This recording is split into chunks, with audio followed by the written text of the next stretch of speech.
Welcome back to Cricket Wings. Well, I have decided today that I am going to use my hands, use some fabric that I've got, and make some yoga trousers slash lounge trousers. And this is what I made. I made these tartan lounge trousers. I had two different patterns and I didn't have the things that I needed to make either one of the patterns. So what I've done is I've put those two patterns together and I have made these trousers, and this video shows you how I did that. So I want to make some relaxed yoga type trousers, but I haven't got the right pattern. I haven't got all of the materials for the two patterns that I have, and I've got various old fabric. I've got lots of zips. So what I've decided to do is I'm going to adapt two patterns together to try and make a pattern that works for me. It's the kind of thing I used to do all the time, but I haven't done in a long time. So we're going to see how it goes. My plan at the moment is to simply take the waistband from this particular pair of trousers and to take the two simple pattern pieces from this pattern, which I've taken from the Lotte Jansdotter book. So I'm going to adapt the two because I haven't got any elastic to make this one. All of the zips I've got are too long to make that one, but also that one's got about 1 million pieces and I just want to make some really relaxed trousers. So I'm going to make a start on this. We're going to see how it goes. I'll keep checking in. But I guess what I'm trying to show in this is that if you haven't got all of the materials for something, but you've got the pattern and you've got an idea, why not have a go?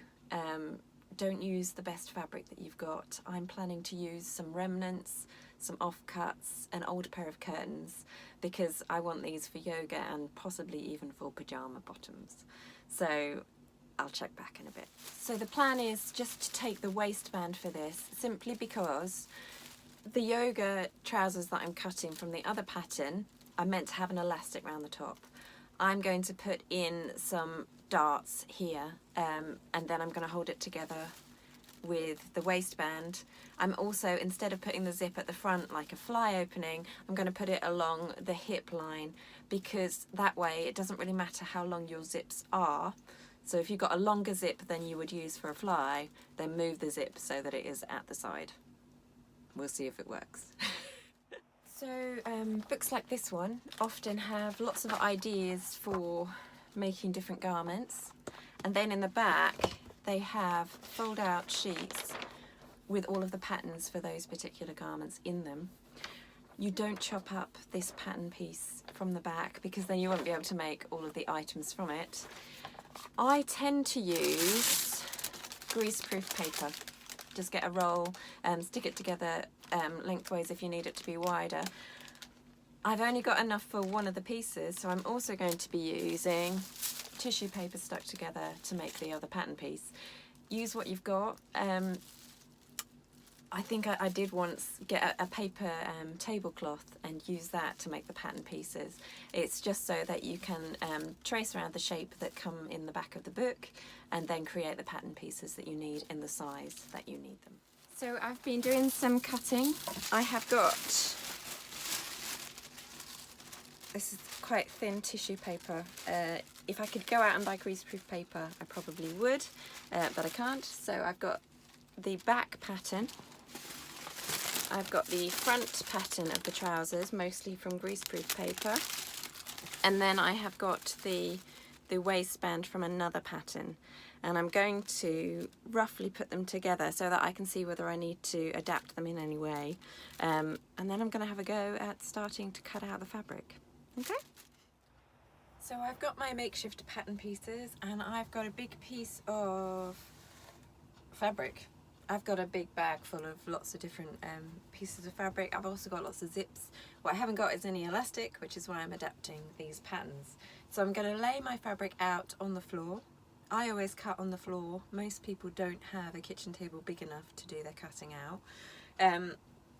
When it says cut two pieces of the same pattern, you want to fold your fabric in half, lay out one piece and cut it. So you're only cutting once, but you'll end up with two pattern pieces.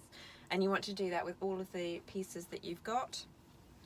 if it says to cut on the bias, you want to go diagonally across. That's the bit that has a bit of stretch to it. Or you can cut in the direction of the grain if it tells you to do that. So I've got my folded piece of fabric laid out on the floor. I have put one of my pattern pieces on and I am going to pin it.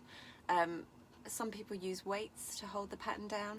It doesn't really matter how you do it, but you want to cut around the pattern without disturbing the fabric as much as you can, so that it lays flat and the shape from the fabric is the same shape as the pattern that you have got. So I've pinned them to the fabric. The collar piece actually says that it needs 4 pieces cut in the fabric, so what I've done is I've folded the fabric over again, meaning that it's 4 layers, and I'm going to cut that out just once. So I've got my pieces. I have got 2 front, 2 back, and 4 waistband pieces, which will be put together to make a pair of trousers, hopefully, with a zip up the side. So I've pinned the front piece of each side to the back piece along the outside seam. On the piece that will be on my right hand side, I have marked how much of a space to leave to put the zip in along the side.